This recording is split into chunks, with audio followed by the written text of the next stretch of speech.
ದೆಹಲಿಯಲ್ಲಿ ನಡೆದಂತಹ ಸ್ಫೋಟದ ವಿಚಾರಕ್ಕೆ ಸಂಬಂಧಪಟ್ಟಂತೆ ಈಗ ಒಂದು ಮಹತ್ವದ ಬೆಳವಣಿಗೆ ಆಗಿದೆ. ಬಿಗ್ ಟ್ವಿಸ್ಟ್ ಸಿಕ್ಕಿದೆ. ಇಲ್ಲಿಯವರೆಗೂ ಕೂಡ ಕುತೂಹಲ ಇತ್ತು, i20 ಕಾರ್ನಲ್ಲಿ ಯಾರಿದ್ರು ಅನ್ನೋದು. ಸ್ಫೋಟ ನಡೆಯುವ ಸಂದರ್ಭದಲ್ಲಿ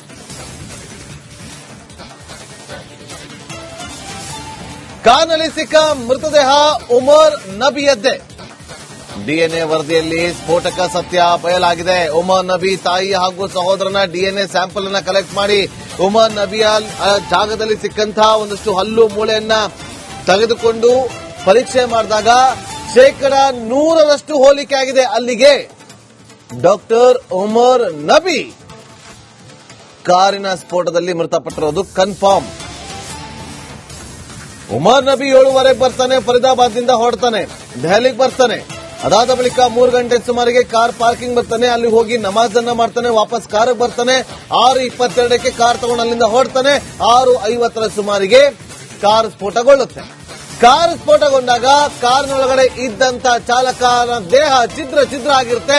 ಆದ್ರೆ ಅದು ಉಮರ್ ನಬಿಯದ್ದೇನಾ ಅಥವಾ ಅಲ್ವಾ ಅನ್ನೋದ್ರ ಬಗ್ಗೆ ಸೈಂಟಿಫಿಕ್ ಆಗಿ ಒಂದಷ್ಟು ಪತ್ತೆ ಹಚ್ಚೋದಕ್ಕೆ ತನಿಖಾ ತಂಡ ಮುಂದಾಗಿತ್ತು. ಹಾಗಾಗಿ ಕಾರಿನಲ್ಲಿ ಇದ್ದಂತಹ ಒಂದಷ್ಟು ಸಿಕ್ಕಂತಹ ಮೂಳೆಗಳ ಅವಶೇಷಗಳು, ಹಲ್ಲಿನ ಭಾಗಗಳನ್ನ ತೆಗೆದುಕೊಂಡು ಸ್ಯಾಂಪಲ್ ಅಂದ್ರೆ ಡಿಎನ್ಎ ಪರೀಕ್ಷೆಗೆ ಕಳಿಸಿಕೊಡಲಾಗಿತ್ತು. ಅದಾದ ನಂತರ ಉಮರ್ ನಬಿ ತಾಯಿ ಹಾಗೂ ಸಹೋದರನ ಸ್ಯಾಂಪಲ್ ಅನ್ನ ಕೂಡ ಕಲೆಕ್ಟ್ ಮಾಡಲಾಗಿತ್ತು. ಎರಡನ್ನೂ ಕೂಡ ಮ್ಯಾಚ್ ಮಾಡಿದಾಗ 100% ಅದು ಮ್ಯಾಚ್ ಆಗಿದೆ. ಅಲ್ಲಿಗೆ ಕನ್ಫರ್ಮ್ ಘಟನೆಯಲ್ಲಿ ಕಾರಲ್ಲಿ ಇದ್ದಂಥದ್ದು ಡಾಕ್ಟರ್ ಉಮರ್ ನಬಿ ಅನ್ನೋದು. ಈ ಮೂಲಕ ಈ ಪ್ರಕರಣದಲ್ಲಿ, ಈ ಸ್ಫೋಟದ ವಿಚಾರದಲ್ಲಿ ಬಿಗ್ ಟ್ವಿಸ್ಟ್ ಸಿಕ್ಕಿದೆ. ಹಾಗಾದ್ರೆ ಡಾಕ್ಟರ್ ಉಮರ್ ನಬಿ ಆತ್ಮಾಹುತಿ ದಾಳಿಯನ್ನ ಮಾಡಿದ್ನ? ಈ ಬಗ್ಗೆ ತನಿಖೆ ಆಗಬೇಕು. ಅಥವಾ ಇವರು ಅಂದುಕೊಂಡಿದ್ದೊಂದು ಆಗಿದ್ದೇ ಇನ್ನೊಂದ, ಅದು ಕೂಡ ತನಿಖೆ ಆಗಬೇಕು. ಮತ್ತಷ್ಟು ಮಾಹಿತಿಯನ್ನ ಕೊಡೋದಕ್ಕೆ ನನ್ನ ಸಹೋದರಿ ರಂಜಿತ್ ಫೋನ್ ಸಂಪರ್ಕದಲ್ಲಿದ್ದಾರೆ. ರಂಜಿತ್, ಡಿಎನ್ಎ ಸ್ಯಾಂಪಲ್ ಕಲೆಕ್ಟ್ ಮಾಡಿ ಮ್ಯಾಚ್ ಮಾಡಿದಾಗ 100% ಮ್ಯಾಚ್ ಆಗಿದೆ. ಅದು ಉಮರ್ ನಬಿಯದ್ದೇ ಅನ್ನೋದು ಕೂಡ ಕನ್ಫರ್ಮ್ ಆಗಿದೆ. What next? ಖಂಡಿತ ನಾಗೇಂದ್ರ ಬಾಬು, ನೋಡಿ, ಡಿಎನ್ಎ ಟೆಸ್ಟ್ ಮಾಡ್ತಾರೆ. ಟೆಸ್ಟ್ ಮಾಡಿದಾಗ ಅಲ್ಲಿ ಬಹಳ ಕ್ಲಿಯರ್ ಆಗಿ ಗೊತ್ತಾಗಿದೆ ಅದು ಉಮರ್ ನಬಿ ಅಲ್ಲಿದ್ದ, ಆ ಸ್ಥಳದಲ್ಲಿದ್ದ ಆತನೇ ಬ್ಲಾಸ್ಟ್ ಮಾಡಿರೋದು ಅನ್ನೋದೆಲ್ಲವೂ ಕೂಡ ಒಂದು ಕ್ಲಾರಿಟಿ ಸಿಕ್ಕಿದೆ. ಈ ಡಿಎನ್ಎ ಟೆಸ್ಟ್ ಹೇಗಾಗಿತ್ತು ಅಂತ ಕೇಳಿದ್ರೆ, ಈ ಉಮರ್ ನಬಿ ತಾಯಿ ಮತ್ತೆ ಆತನ ಬ್ರದರ್, ಸಹೋದರನ ಡಿಎನ್ಎ ಅನ್ನ ಕೂಡ ಟೆಸ್ಟ್ ಮಾಡಿದ್ರು. ಅಲ್ಲಿ ಸ್ಫೋಟ ಆದಂತ ಸ್ಥಳದಲ್ಲಿ ಸಿಕ್ಕ ಅಲ್ಲಿ ಅವಶೇಷಗಳೇನಿತ್ತಲ್ಲ, ಉಮರ್ ನಬಿಯದ್ದೇ ಅಂತೇಳಿ ಹೇಳ್ತಾ ಇದ್ದಂತ ಹಲ್ಲು ಹಾಗೆ ಆತನ ದೇಹದ ಚೂರುಗಳನ್ನ ಡಿಎನ್ಎ ಪರೀಕ್ಷೆಗೆ ಕಳಿಸಿದಂತ ಸಮಯದಲ್ಲಿ ಇದು ಈತನ ಡಿಎನ್ಎ ಮತ್ತು ಆತನ ತಂದೆ ಹಾಗೆ ಆತನ ಸಹೋದರನ ಡಿಎನ್ಎ ಅಲ್ಲಿ ಹೋಲಿಕೆಯಲ್ಲಿ ಸಾಮ್ಯತೆ ಬಂದ ಕಾರಣದಿಂದಾಗಿ ಅಲ್ಲಿ ಇದ್ದಿದ್ದು ಉಮರ್ ನಬಿ ಅನ್ನೋದು ಈಗ ಒಂದು ಕ್ಲಾರಿಟಿ ಸಿಕ್ಕಿದೆ. ಈ ನಿಟ್ಟಿನಲ್ಲಿ ಈಗ ತನಿಖೆಯನ್ನ ಮಾಡ್ತಾ ಇದ್ದಾರೆ. ಈಗ ಒಂದು ಪಕ್ಕ ಕ್ಲಾರಿಟಿ ಸಿಕ್ಕಿರೋದೇನು ಅಂತ ಹೇಳಿದ್ರೆ, ಈ ಕೃತ್ಯದ ಹಿಂದೆ ಇದ್ದಿದ್ದು ಉಮರ್ ನಬಿಯೇ ಅನ್ನೋದು ಎಲ್ಲಾ ರೀತಿಯಲ್ಲೂ ಕೂಡ ಸಾಬೀತಾದಂತ ಹಿನ್ನೆಲೆಯಲ್ಲಿ ತನಿಖೆ ಇನ್ನಷ್ಟು ಚುರುಕಾಗತ್ತೆ. ಈತನಿಗೆ ಸಂಬಂಧಪಟ್ಟವರು ಯಾರ್ಯಾರಿದ್ದಾರೆ, ಈತನ ಸಹಚರರು ಯಾರ್ಯಾರಿದ್ದಾರೆ, ಈತನ ಸಂಪರ್ಕದಲ್ಲಿ ಯಾರ್ಯಾರಿದ್ರು, ಮತ್ತೆ ಈತ ಓಡಾಡಿದಂತ ಟ್ರಾವೆಲ್ ಹಿಸ್ಟ್ರಿಯಲ್ಲಿ ಈತನ ಜೊತೆಯಾದವರು ಯಾರ್ಯಾರು ಅನ್ನುವಂತ ಮಾಹಿತಿಯನ್ನ ಕಲೆ ಹಾಕ್ತಾರೆ. ಒಂದಂತೂ ಬಹಳ ಕ್ಲಿಯರ್ ಆಗಿ ಗೊತ್ತಾಗಿರುವಂತ ವಿಚಾರ ಉಮರ್ ನಬಿಯೇ ಅನ್ನೋದು. ಈಗ ಆತ ಫರೀದಾಬಾದ್ನಿಂದ ದೆಹಲಿಗೆ ತಲುಪುವವರೆಗೂ ಕೂಡ ಆತ ಏನೇನು ಮಾಡಿದ್ದ, ಮತ್ತೆ ಆತ ಇದರ ನಡುವೆ ಒಂದು ಮಸೀದಿಗೆ ಹೋಗಿ ಸುಮಾರು 3 ಗಂಟೆಗಳ ಕಾಲ ಅಲ್ಲಿ ಕಾಲ ಕಳೆದಿದ್ದ ಅನ್ನುವಂತ ಮಾಹಿತಿಯು ಕೂಡ ತನಿಖೆ ವೇಳೆ ಬಯಲಾಗಿತ್ತು. ಈ ನಿಟ್ಟಿನಲ್ಲಿ ಆತ ರಾಮ್ಲೀಲಾ ಮೈದಾನದ ಪಕ್ಕದಲ್ಲಿರುವಂತ ಸುನೇರಿಯ ಒಂದು ಪಾರ್ಕಿಂಗ್ ಜಾಗ ಇದೆಯಲ್ಲ, ಅಲ್ಲೇ ಇದ್ದಂತ ಒಂದು ಮಸೀದಿಗೆ ಹೋಗಿದ್ದ. ಆ ಮಸೀದಿಯಲ್ಲಿ ಇವತ್ತು ತನಿಖಾ ತಂಡ ಹೋಗಿ ಪರಿಶೀಲನೆ ಮಾಡುವಂತ ಸಾಧ್ಯತೆಯೂ ಕೂಡ ಇದೆ. ಸದ್ಯಕ್ಕೆ ಭಾರಿ ಕುತೂಹಲ ಇರೋದೇನು ಅಂತ ಕೇಳಿದ್ರೆ, ಈತ ಒಬ್ಬನೇ ಬಂದು ಈ ಒಂದು ಬಾಂಬ್ ಬ್ಲಾಸ್ಟ್ ಮಾಡ್ಲಿಕ್ಕೆ ಖಂಡಿತವಾಗ್ಲೂ ಕೂಡ ಸಾಧ್ಯ ಇಲ್ಲ. ರೆಡ್ ಕಾರ್ ನಲ್ಲಿ ಬಂದವರು ಯಾರು, ಆ ರೆಡ್ ಕಾರ್ ನಲ್ಲಿ ಎಷ್ಟು ಜನ ಇದ್ರು ಅನ್ನೋದು ಪ್ರಾಥಮಿಕವಾಗಿ ಸಿಸಿಟಿವಿ ಫುಟೇಜ್ ಅನ್ನ ಗಮನಿಸಿದಾಗ 4 ಜನ ಇದ್ರು ಅನ್ನೋ ಮಾಹಿತಿ ಲಭ್ಯವಾಗಿದೆ. ಅವ್ರು ಯಾರು ಅನ್ನುವಂತ ಮಾಹಿತಿನ ಈಗ ಕಲೆ ಹಾಕ್ತಾ ಇದ್ದಾರೆ. ಆ ರೆಡ್ ಕಾರ್ ಆತನ ಹೆಸರಲ್ಲೇ ರಿಜಿಸ್ಟರ್ ಆಗಿತ್ತು ಅನ್ನುವಂತ ಮಾಹಿತಿ ಕೂಡ ಈಗ ಪೊಲೀಸರು ಕಲೆ ಹಾಕಿದ್ದಾರೆ. ಒಟ್ಟಾರೆ ಗಮನಿಸ್ತಾ ಹೋದ್ರೆ ಇನ್ನಷ್ಟು ತನಿಖೆ ಚುರುಕಾಗ್ತಾ ಇದೆ. ಎನ್ಐಎ ಅಧಿಕಾರಿಗಳು ನಾನಾ ಆಯಾಮಗಳಲ್ಲಿ ತನಿಖೆಯನ್ನು ಮಾಡ್ತಾ ಇದ್ದಾರೆ.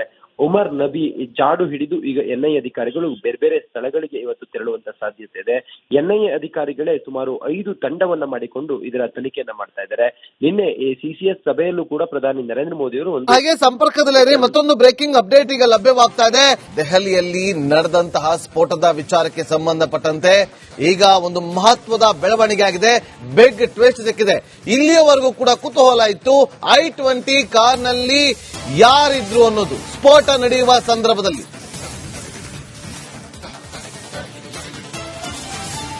ಕಾರ್ನಲ್ಲಿ ಸಿಕ್ಕ ಮೃತದೇಹ ಉಮರ್ ನಬಿಯದ್ದೇ.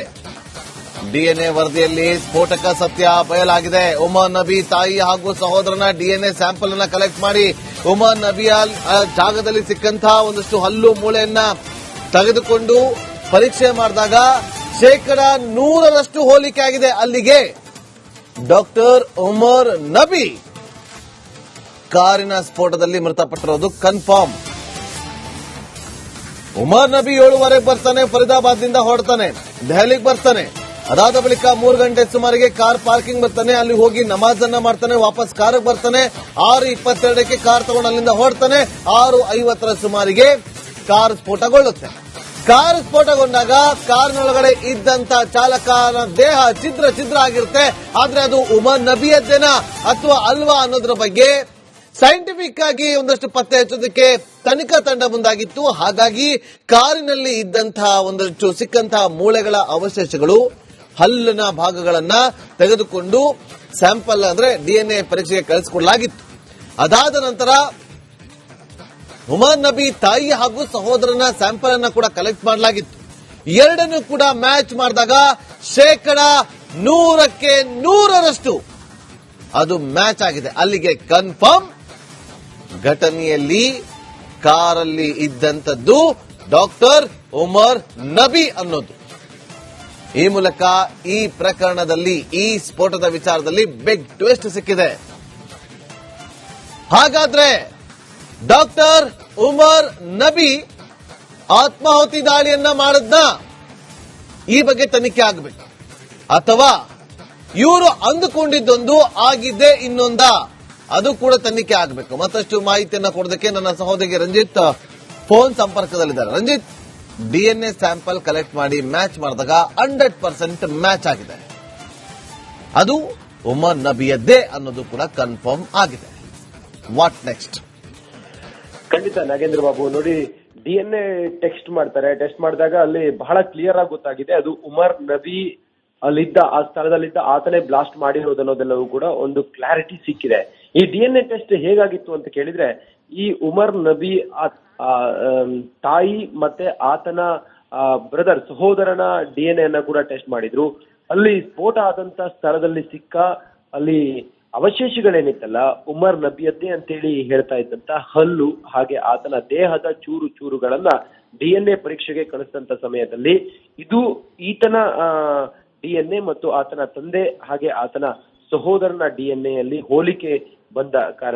ಹೋಲಿಕೆಯಲ್ಲಿ ಸಾಮ್ಯತೆ ಬಂದ ಕಾರಣದಿಂದಾಗಿ ಅಲ್ಲಿ ಇದ್ದಿದ್ದು ಉಮರ್ ನಬಿ ಅನ್ನೋದು ಈಗ ಒಂದು ಕ್ಲಾರಿಟಿ ಸಿಕ್ಕಿದೆ. ಈ ನಿಟ್ಟಿನಲ್ಲಿ ಈಗ ತನಿಖೆಯನ್ನ ಮಾಡ್ತಾ ಇದ್ದಾರೆ. ಈಗ ಒಂದು ಪಕ್ಕ ಕ್ಲಾರಿಟಿ ಸಿಕ್ಕಿರೋದೇನು ಅಂತ ಹೇಳಿದ್ರೆ, ಈ ಕೃತ್ಯದ ಹಿಂದೆ ಇದ್ದಿದ್ದು ಉಮರ್ ನಬಿಯೇ ಅನ್ನೋದು ಎಲ್ಲಾ ರೀತಿಯಲ್ಲೂ ಕೂಡ ಸಾಬೀತಾದಂತ ಹಿನ್ನೆಲೆಯಲ್ಲಿ ತನಿಖೆ ಇನ್ನಷ್ಟು ಚುರುಕಾಗತ್ತೆ. ಈತನಿಗೆ ಸಂಬಂಧಪಟ್ಟವರು ಯಾರ್ಯಾರಿದ್ದಾರೆ, ಈತನ ಸಹಚರರು ಯಾರ್ಯಾರಿದ್ದಾರೆ, ಈತನ ಸಂಪರ್ಕದಲ್ಲಿ ಯಾರ್ಯಾರಿದ್ರು, ಮತ್ತೆ ಈತ ಓಡಾಡಿದಂತ ಟ್ರಾವೆಲ್ ಹಿಸ್ಟ್ರಿಯಲ್ಲಿ ಈತನ ಜೊತೆಯಾದವರು ಯಾರ್ಯಾರು ಅನ್ನುವಂತ ಮಾಹಿತಿಯನ್ನ ಕಲೆ ಹಾಕ್ತಾರೆ. ಒಂದಂತೂ ಬಹಳ ಕ್ಲಿಯರ್ ಆಗಿ ಗೊತ್ತಾಗಿರುವಂತ ವಿಚಾರ ಉಮರ್ ನಬಿಯೇ ಅನ್ನೋದು. ಈಗ ಆತ ಫರೀದಾಬಾದ್ನಿಂದ ದೆಹಲಿಗೆ ತಲುಪುವವರೆಗೂ ಕೂಡ ಆತ ಏನೇನು ಮಾಡಿದ್ದ, ಮತ್ತೆ ಆತ ಇದರ ನಡುವೆ ಒಂದು ಮಸೀದಿಗೆ ಹೋಗಿ ಸುಮಾರು 3 ಗಂಟೆಗಳ ಕಾಲ ಅಲ್ಲಿ ಕಾಲ ಕಳೆದಿದ್ದ ಅನ್ನುವಂತ ಮಾಹಿತಿಯು ಕೂಡ ತನಿಖೆ ವೇಳೆ ಬಯಲಾಗಿತ್ತು. ಈ ನಿಟ್ಟಿನಲ್ಲಿ ಆತ ರಾಮ್ಲೀಲಾ ಮೈದಾನದ ಪಕ್ಕದಲ್ಲಿರುವಂತ ಸುನೇರಿಯ ಒಂದು ಪಾರ್ಕಿಂಗ್ ಜಾಗ ಇದೆಯಲ್ಲ, ಅಲ್ಲೇ ಇದ್ದಂತ ಒಂದು ಮಸೀದಿಗೆ ಹೋಗಿದ್ದ. ಆ ಮಸೀದಿಯಲ್ಲಿ ಇವತ್ತು ತನಿಖಾ ತಂಡ ಹೋಗಿ ಪರಿಶೀಲನೆ ಮಾಡುವಂತ ಸಾಧ್ಯತೆಯೂ ಕೂಡ ಇದೆ. ಸದ್ಯಕ್ಕೆ ಭಾರಿ ಕುತೂಹಲ ಇರೋದೇನು ಅಂತ ಕೇಳಿದ್ರೆ, ಈತ ಒಬ್ಬನೇ ಬಂದು ಈ ಒಂದು ಬಾಂಬ್ ಬ್ಲಾಸ್ಟ್ ಮಾಡ್ಲಿಕ್ಕೆ ಖಂಡಿತವಾಗ್ಲೂ ಕೂಡ ಸಾಧ್ಯ ಇಲ್ಲ. ರೆಡ್ ಕಾರ್ ನಲ್ಲಿ ಬಂದವರು ಯಾರು, ಆ ರೆಡ್ ಕಾರ್ ನಲ್ಲಿ ಎಷ್ಟು ಜನ ಇದ್ರು ಅನ್ನೋದು ಪ್ರಾಥಮಿಕವಾಗಿ ಸಿಸಿಟಿವಿ ಫುಟೇಜ್ ಅನ್ನ ಗಮನಿಸಿದಾಗ 4 ಜನ ಇದ್ರು ಅನ್ನೋ ಮಾಹಿತಿ ಲಭ್ಯ ಆಗಿದೆ. ಅವ್ರು ಯಾರು ಅನ್ನುವಂತ ಮಾಹಿತಿನ ಈಗ ಕಲೆ ಹಾಕ್ತಾ ಇದ್ದಾರೆ. ಆ ರೆಡ್ ಕಾರ್ ಆತನ ಹೆಸರಲ್ಲೇ ರಿಜಿಸ್ಟರ್ ಆಗಿತ್ತು ಅನ್ನುವಂತ ಮಾಹಿತಿ ಕೂಡ ಈಗ ಪೊಲೀಸರು ಕಲೆ ಹಾಕಿದ್ದಾರೆ. ಒಟ್ಟಾರೆ ಗಮನಿಸ್ತಾ ಹೋದ್ರೆ ಇನ್ನಷ್ಟು ತನಿಖೆ ಚುರುಕಾಗ್ತಾ ಇದೆ. ಎನ್ಐಎ ಅಧಿಕಾರಿಗಳು ನಾನಾ ಆಯಾಮಗಳಲ್ಲಿ ತನಿಖೆಯನ್ನು ಮಾಡ್ತಾ ಇದ್ದಾರೆ. ಒಮರ್ ನಬಿ ಜಾಡು ಹಿಡಿದು ಈಗ ಎನ್ಐಎ ಅಧಿಕಾರಿಗಳು ಬೇರೆ ಬೇರೆ ಸ್ಥಳಗಳಿಗೆ ಇವತ್ತು ತೆರಳುವಂತ ಸಾಧ್ಯತೆ ಇದೆ. ಎನ್ಐಎ ಅಧಿಕಾರಿಗಳೇ ಸುಮಾರು 5 ತಂಡವನ್ನ ಮಾಡಿಕೊಂಡು ಇದರ ತನಿಖೆಯನ್ನ ಮಾಡ್ತಾ ಇದ್ದಾರೆ. ನಿನ್ನೆ ಸಿಸಿಎಸ್ ಸಭೆಯಲ್ಲೂ ಕೂಡ ಪ್ರಧಾನಿ ನರೇಂದ್ರ ಮೋದಿ ಅವರು ಹಾಗೆ ಸಂಪರ್ಕದಲ್ಲಿರಿ. ಮತ್ತೊಂದು ಬ್ರೇಕಿಂಗ್ ಅಪ್ಡೇಟ್ ಈಗ ಲಭ್ಯವಾಗ್ತಾ